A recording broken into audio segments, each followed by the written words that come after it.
Donald Trump est devenu maître en la matière, humilier ses adversaires lors d'interventions publiques, les imitant, comme il l'a fait par exemple récemment avec Emmanuel Macron. C'est l'objet de votre recherche, Marie Durieux. Vous êtes doctorante associée à l'Institut de recherche stratégique de l'école militaire, enseignante à Sciences Po, et vous vous apprêtez à soutenir une thèse intitulée Une étude empirique de l'humiliation.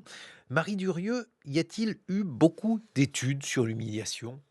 Alors non, il n'y a pas eu beaucoup d'études sur l'humiliation. C'est une des raisons principales pour lesquelles j'ai choisi cet objet d'étude. Il y avait un paradoxe entre l'importance que l'humiliation semble avoir dans l'actualité internationale et le peu d'études qui l'ont considéré et ont essayé de comprendre cet objet.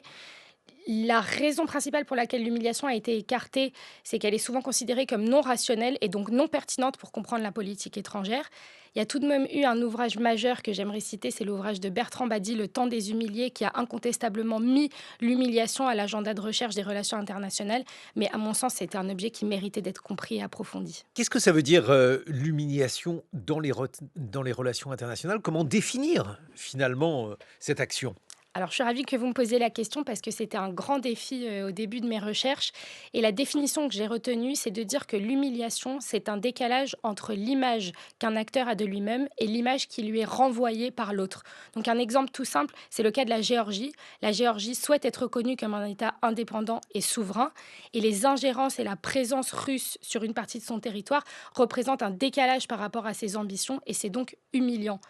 C'est une définition qui peut paraître un petit peu théorique, mais je tiens à souligner que l'une de mes grandes ambitions pour ma thèse était justement d'étudier l'humiliation d'un point de vue empirique, essayer de comprendre ses mécanismes, comment elle marche à l'épreuve du terrain auprès des acteurs. Et c'est pour cette raison que j'ai choisi de l'étudier à travers des cas d'études précis, notamment la relation entre la Russie et la Géorgie, comme je l'évoquais, la relation entre l'Iran et les États-Unis et la relation entre Israël et la Palestine.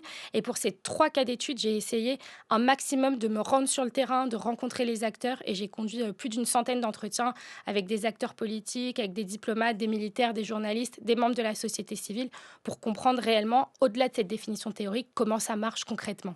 Et qu'est-ce que vous avez observé? Parce que j'aimerais quand même que vous nous donniez votre terrain, si j'ose dire, parce qu'avec, Donald Trump, on a donc, une personne qui humilie beaucoup. Est-ce qu'il y a d'autres exemples proches ou alors lointains de personnes qui en ont humilié d'autres dans les relations internationales? Alors, bien entendu, il y a de nombreux exemples. C'est l'une de mes conclusions dans ma thèse. Une des choses qui m'a étonnée sur le terrain, c'était de me rendre compte que l'humiliation était partout, de part et d'autre des relations, peu importe qui était l'acteur relativement plus faible ou celui relativement plus fort dans chaque relation que j'ai étudiée. L'humiliation était partout, à tous les niveaux, au niveau diplomatique, politique, militaire, même au niveau sociétal. Donc, il y a des centaines d'exemples que je pourrais vous citer. Là où le cas de Donald Trump est extrêmement intéressant, c'est qu'il illustre une des grandes conclusions de ma thèse qui a été de dire que l'humiliation est contre toute attente souvent stratégiquement instrumentalisée.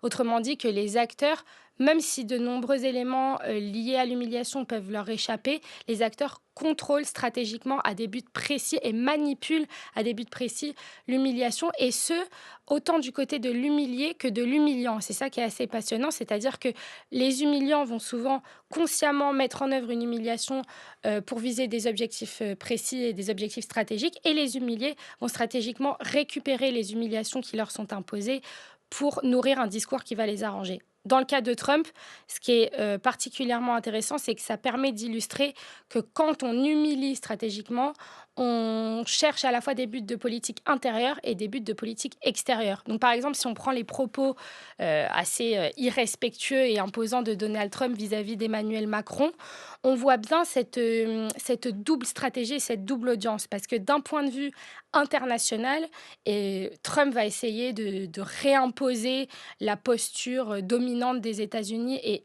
symboliquement, entre guillemets, remettre l'Europe et Mmh la mh. France à sa place, soit une place bien secondaire selon Mmh. Donald Trump. Et au niveau de la politique intérieure, ça va satisfaire son électorat parce que l'électorat républicain est très séduit par cette position écrasante qui est d'ailleurs en filigrane de l'expression Make America Great Again. En conclusion, Marie Durieux, est-ce que ça fonctionne? Est-ce que ça fonctionne? C'est une grande question qui mériterait d'être creusée parce que dans mes études, je me suis focalisée sur la démonstration que l'humiliation est utilisée stratégiquement dans la politique étrangère et en relations internationales. Est-ce que ça fonctionne? Moi, mon intuition, c'est de dire que c'est souvent contre-productif, notamment parce que du côté de l'humilié, comme je le disais, l'humiliation peut être réutilisée à des fins stratégiques et donc celui qui a mis en œuvre l'humiliation va en perdre le contrôle. L'Iran, dont vous parliez précédemment, est un grand exemple de ça. Toutes les humiliations qui ont été à un moment ou un autre dans l'histoire imposées à l'Iran ont été récupérées par la République islamique pour légitimer un régime extrêmement dur.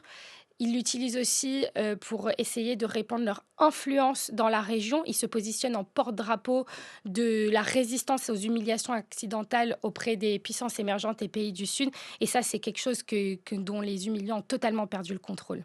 Merci beaucoup Marie Durieux. Je rappelle que vous êtes doctorante associée à l'Institut de recherche stratégique de l'école militaire. Vous allez soutenir une thèse intitulée Une étude empirique de l'humiliation dans quelques instants.